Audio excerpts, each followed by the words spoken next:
குயிக்காக செய்யக்கூடிய ஒரு தக்காளி சட்னி ரெசிபி எப்படின்றத பார்த்துடலாம்.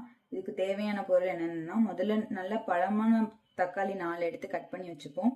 ஒரு கை கருவேப்பிலை, ஒரு கை கொத்தமல்லி, 1/2 ஸ்பூன் மஞ்சத்தூள், 1 ஸ்பூன் கடுகு, சாம்பார் பொடி 2 ஸ்பூன் எடுத்திருக்கேன், 1 ஸ்பூன் உளுந்து, 1/2 ஸ்பூன் பெருங்காயம், இஞ்சி ஒரு துண்டு, உப்பு தேவையான அளவு, காஞ்ச மிளகாயும் பச்சை மிளகாயும் காரத்துக்கு ஏற்ப எடுத்திருக்கோம். இதுல 3, அதுல 2 எடுத்திருக்கேன். எண்ணெய் தேவையான அளவு. இது இப்ப எப்படி செய்யறதுன்றத பாத்திரலாம் வாங்க.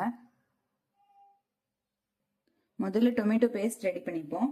தக்காளி எடுத்து வச்சிருக்கிறத ஜார்ல மாத்திக்கலாம். சாம்பார் தூள் 2 ஸ்பூன் அதை அப்படியே ஆட் பண்ணிப்போம்.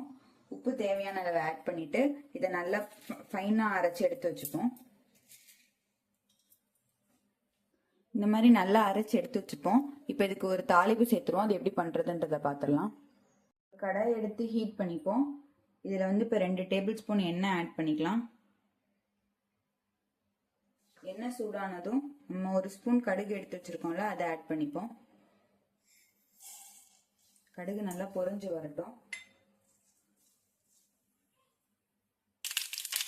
கடுகு பொரிஞ்சதும் நம்ம உளுத்த பருப்பு ஆட் பண்ணிப்போம். இது கூட நம்ம எடுத்து வச்சிருக்கிறேன் 3 காஞ்ச மிளகாய், 2 பச்சை மிளகாய் ஆட் பண்ணிப்போம்.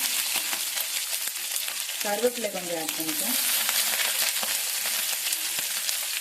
எடுத்து வச்சிருக்க இஞ்சி ஒரு துண்டு ஆட் பண்ணிப்போம். இப்போ நல்லா கிளறி விட்டுக்கலாம். இப்போ இது கூட நம்ம எடுத்து வச்சிருக்க 1/2 ஸ்பூன் மஞ்சத்தூள் ஆட் பண்ணிப்போம். 1/2 ஸ்பூன் பெருங்காயம் ஆட் பண்ணிப்போம். உப்பு நம்ம ஆல்ரெடி ஆட் பண்ணியாச்சு, அது பண்ண தேவையில்லாது. இப்போ இந்த ஸ்டேஜில் நம்ம அரைச்சி வச்சிருக்க மிக்ஸ் ஆட் பண்ணிக்கலாம். இப்போ இது நல்லா கொதிக்கட்டும். கொதிச்சதுக்கு அப்புறமா நம்ம ஸ்டவ் ஆஃப் பண்ணிட்டு மேலே கொரியாண்டர் லீவ்ஸ் தூவி எடுத்து வச்சுப்போம். அவ்வளோதான், நம்ம சட்னி ரெடி ஆயிடும். இது கொஞ்சம் கொதிச்சு எண்ணெய் பிரிஞ்சு மேலே வரட்டும்.